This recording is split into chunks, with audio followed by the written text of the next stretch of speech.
35% of the population, Arab Americans, 11 mosques. There are a lot of people in America that would rather Arabs weren't living here, certainly Muslims. And one of them is Michigan-based lawyer and right-wing blogger Debbie Schlussel. She derides the area, calling it Dirbonistan. Muslims in America, I would say the majority, do want America to become an Islamic nation. When you see Muslims flying planes into buildings in the name of their religion and murdering 3,000 Americans, and then we are told by the general Muslim population that this does not represent their religion, that this is just a group of hijackers who supposedly hijacked the religion. It's just not true, because in fact we see attack after attack on Americans. There have been a number of plots and lethal incidents involving American Muslims wanting to kill their fellow Americans. 13 people were shot dead and more than 30 injured by a gunman at Fort Hood, Texas. A car bomb planted in Times Square was designed to strike at the heart of the city, but failed to detonate. For some, examples such as these show that the religion itself is inherently violent. Unfortunately, that seems to be the dominant strain of Islam. Not that all Muslims do these things, but that they morally support this and they don't speak out enough against it. This is the Islamic Center of America. It's the largest mosque in Dearborn and the largest in the country. Sayyid Hassan al-Qazwini is the imam here. I asked him whether he thought Muslims were being radicalized in US mosques, and if so, what could be done about it? I admit that there could be some imams preaching hatred here and there, but there are pastors who have been preaching hatred as well. Let's face it. However, what we can do is to educate our congregations so they have been able to distinguish a true, peaceful, divine religion that was revealed to Prophet Muhammad than a self-proclaimed religion that is being taught by certain terrorists and extremists here and there.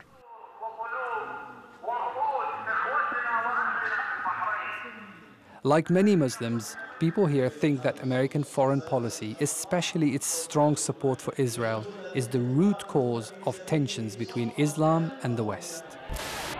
Some Americans can't tolerate any criticism of Israel, and for them, displays of support for overseas groups is clear evidence of disloyalty to the US. I watched during the Israel-Hezbollah war, I watched as 10,000 Muslim residents of Dearborn demonstrated in the streets in support of Hezbollah and Hamas. And Hezbollah is this terrorist group that murdered 300 U.S. Marines and U.S. Embassy officials in Beirut when they attacked us. We do have Lebanese roots and connections. We have connections with the Muslim world, but that does not mean at all that we have any affiliation with any group. I believe when the United States stands unconditionally and blindly with Israel, it is against the interests of the United States. But if I say that, that doesn't mean I am not loyal to this country. Indeed, my love for the United States makes me to say that. But Qazwini knows it's not street politics that influence elections here.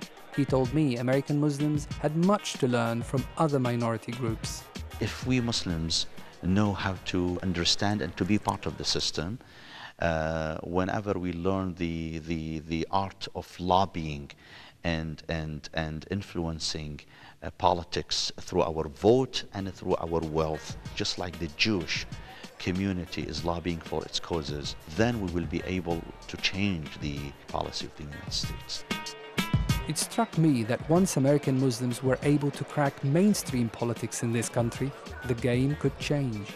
I don't want people who go to that mosque deciding what my members of Congress, what my senators, what my president is going to do in terms of not just foreign policy, but domestic policy.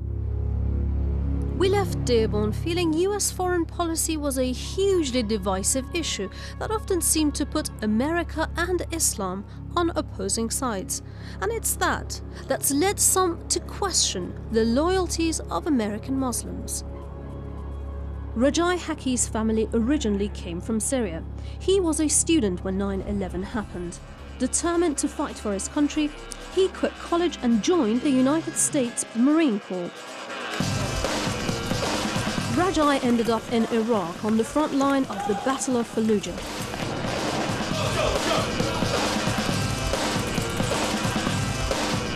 I was really excited. I mean, I was really ready for it because I was angry, and we were all angry. You know, we'd lost men in our battalion, and it was time. And we went in there with full force, and I'll tell you, it was the most intense experience of my life.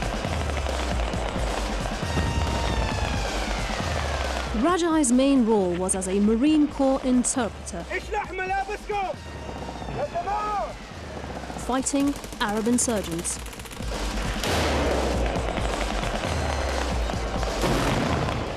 I never framed it in the sense that, oh, you know, I'm an Arab fighting my own people. You know, I didn't really think of it in that way. I just thought, you know, I'm a Marine doing my job. We've got the enemy right where we want him. He's coming to us, and we're killing him. But as the Iraq War dragged on, Rajai became increasingly disillusioned, and he began to question his country's motives. Our war became, you know, fighting the insurgency, and it wasn't about liberating Iraq anymore. It wasn't about helping the people anymore. It was just about fighting the insurgents.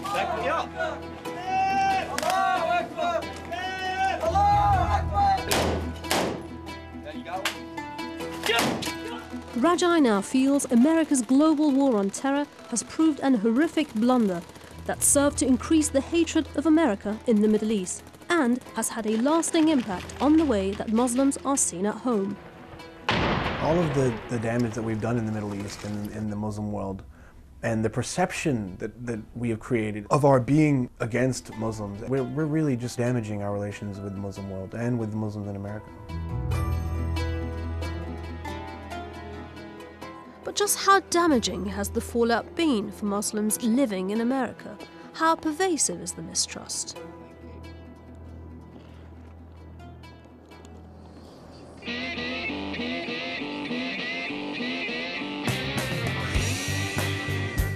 Our next destination was Texas, the Lone Star State, where the locals claim they like to do things bigger and better than any place else.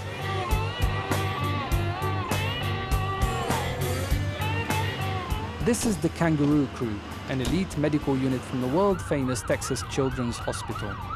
They rescue sick children no other facility in America is capable of treating. The emergency pediatrician on today's call-out is Dr. Seema Jilani.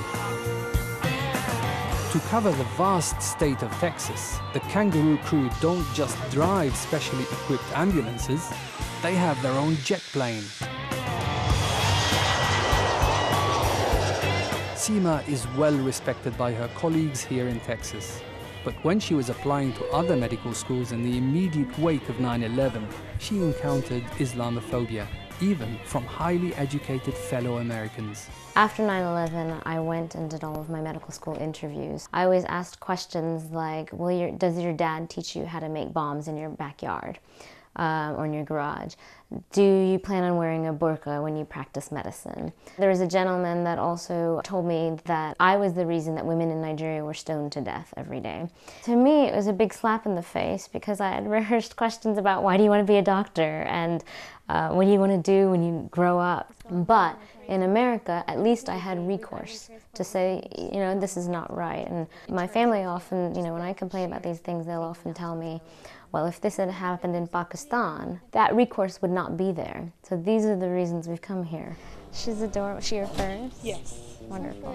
Seema herself was born in New Orleans, but her parents immigrated to the United States from Pakistan in the 1970s in pursuit of their American dream. I keep a close watch on this heart of mine. Reg Jilani has spent his life working all around the world for American oil companies. But some people were born to be Texans. This is some of my boot collection that I've collected over the last 20 years or so. It's about 28 boots total. This is me and my wife from way back. You can tell from the lamb chops in the old picture. When I was a little kid growing up, even in Karachi at that time, we used to read Gene Autry comic books, and Roy Rogers and those comic books. And then come to London, I found out who they really are, what they do, and then I started kind of talking and dressing like that. Even when I was in London, they would say, "Have you been to the United States before?" I said, "No." You talk like one. I said, "Okay." To think that people are calling into question people like my father, who the Star Spangled Banner just evokes so much emotion because it really means something for him. And so for me, it breaks my heart. We're just regular Americans. And like many regular Americans, faith plays an important part in their lives. This is the Quran that we keep on the top shelf so we never lose sight of it or its teachings. The Gilanis look like a cross-section of the Muslim experience in the United States, from hijab-wearing Sana to her father's cultivated Texan cowboy image. They're all educated, wealthy, and relatively liberal. But a decade after 9/11, the younger generation increasingly find themselves questioning their place in American society. I'm not a terrorist. I don't understand why the burden has been placed on my shoulders to have to defend things or take it upon ourselves. You know, you haven't turned them in. Well, I don't know any terrorists to turn in. One thing that seems to come up over and over again is having to justify your religion and having to justify that you're a Muslim and an American at the same time. Learning about extremism in Islam is new. We weren't brought up with that. That's not something that we recognized in American ideals or in Islamic ideals. It just never came about. It wasn't like this. This is something new, and we're having to adjust to this because when we came here 30 years ago, we were welcomed. We were the new immigrants. We were the hardworking people. It wasn't even a question of acceptance. We are this society. This year, just like every year, the Gilanis are off to the Houston Rodeo. It's one of the highlights of the calendar here. Looking at them, it's hard to see anything other than an archetypal all-American family who just so happen to be Muslim. I'd love to be a Muslim in America. I love this country. I identify with it. I don't have to think about my religion or my nationality. I just can be here. The general population is kind and giving and accepting overall, which is why this new surge of Islamophobia is extremely alarming, because I've never seen it like this. The Gilanis seemed about as integrated as one can get. But one of the biggest worries many Americans have is Islam's foreignness. To many, it looks, feels, and sounds like an alien culture. So how do you teach someone to be a good American and a good Muslim to forge a strong American Muslim identity? We traveled to Dallas for some answers. We were heading to an innovative school that offers children an American education and an Islamic one all at the same time.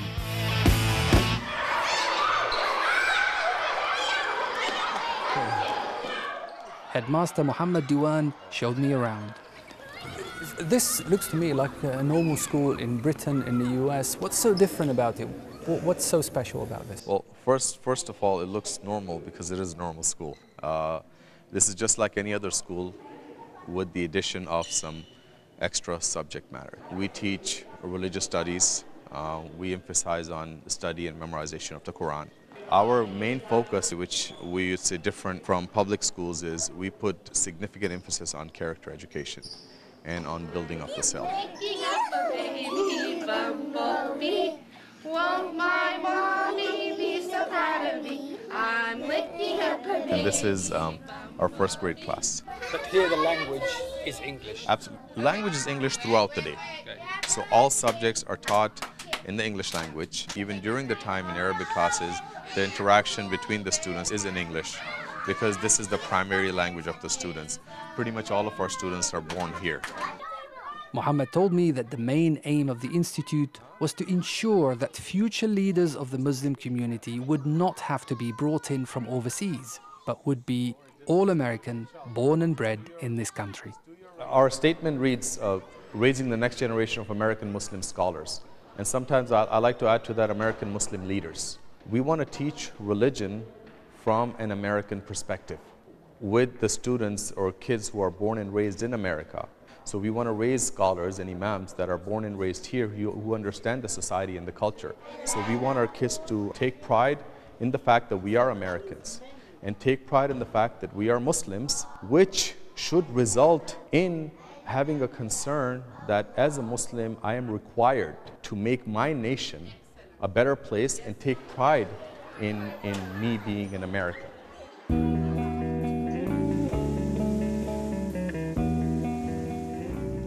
Finding a modern, relevant, all-American type of Islam was a big priority in our next destination, California.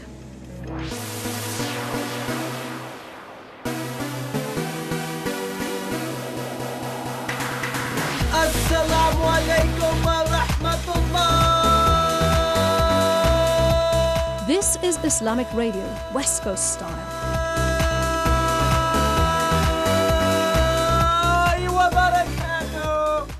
I want to give a special shout out to the BBC, who's currently in Hamburg. What? BBC. Wait, what? BBC. Why are you saying it like that? BBC. You gotta, BBC. One Legacy Radio was set up by streetwise young Muslims in Southern California. It broadcasts online and through mobile phones. The idea behind it is to get young Muslim Americans to get their voices on the airways and have somebody that has been born here, been integrated into the society, speak for themselves. I don't think it can work where you have leadership immigrating from Muslim countries and trying to impose that Middle Eastern culture and bring that culture and try and integrate it in American culture.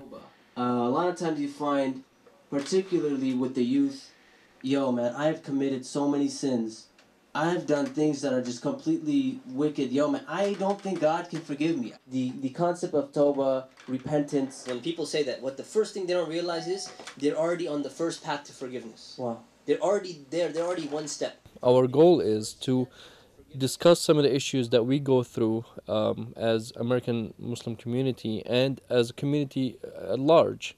Social issues, whether it's you're talking about drugs, alcohol, sex, a lot of the things that the young people struggle with. Our values have changed.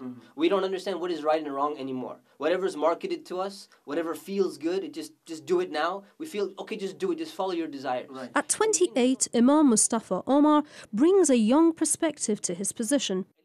He told me that when it comes to sermons at his mosque, he tries to keep it real. We're talking about the iPhone. I mean, as soon as the iPhone 4 was released, everyone was talking about that. You know, so that became almost half the topic of the sermon. You know, what difference does it make in your life? How are you going to use that phone?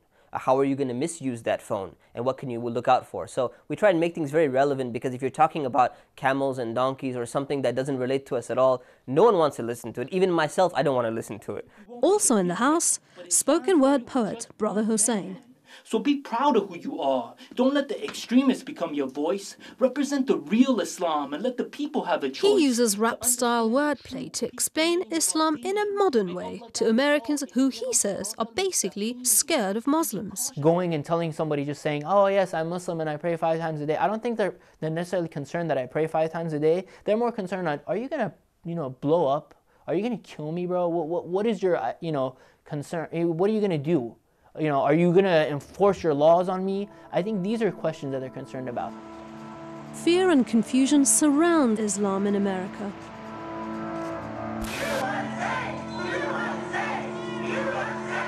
I remembered that our journey across the USA began with an incident just a few miles from here with the family from Orange County who had been verbally abused. This is the bad seed, and we are in the middle of a fight for our lives, the fight for the future of our country. I mean, anytime you see a politician out there with that kind of opinion, right, they're trying to gain votes. That's first and foremost in my mind. Never forget 9/11. Welcome here. Go home. With the September 11th anniversary and a presidential election coming up, are such incidents likely to become more frequent?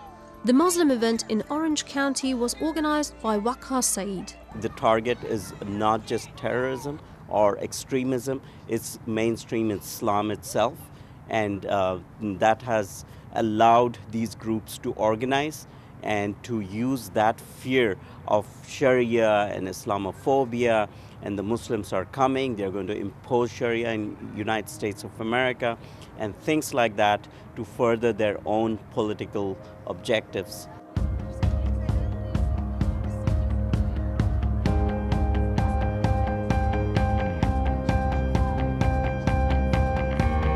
But in the nation's capital, Washington, D.C., scaremongering and the politics of fear are nothing new. Keith Ellison is a Democratic representative for Minnesota. He's also the first Muslim to be elected to Congress. Islamophobia has been a vehicle for vote gathering, unfortunately. Sadly, some politicians throw red meat to their constituency group that has a need to rail against, the other. And one of the most effective ways to demagogue an issue is to create a us and them dynamic. But it does feel like, all those people who had to overcome prejudice in the past, today the Muslim community has to walk that same mile.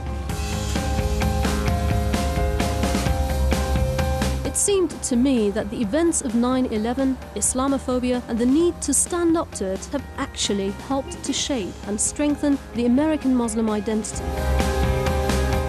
In our travels across the USA, I was surprised at quite how patriotic and hopeful American Muslims were. Especially after September 11th, almost all Muslim Americans have become more conscious about what's taking place around them. So I think that's a very positive thing, is where they became self-conscious, they became culturally conscious about what is it to shape an American Muslim identity inside of America. It's a necessity, it's something that we have to absolutely accomplish, and if we don't, then we're going to see ourselves caught in between two worlds. There's really nothing to be afraid of when it comes to Muslims in America. We're Americans, just like someone who's an American Christian.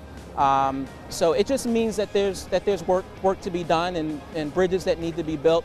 But it makes me feel good to know that the majority of Americans, all they really need is more education, more familiarity with real Muslims, and then they start to see that Muslims are just like them. I don't think there's any conflict of interest in being an American and a Muslim. There's no duality for me. I can be both simultaneously without having to choose, and they're not mutually exclusive labels. And this is one of the few countries in the world where you can do that. All this made us hopeful that Islamophobia was just temporary. America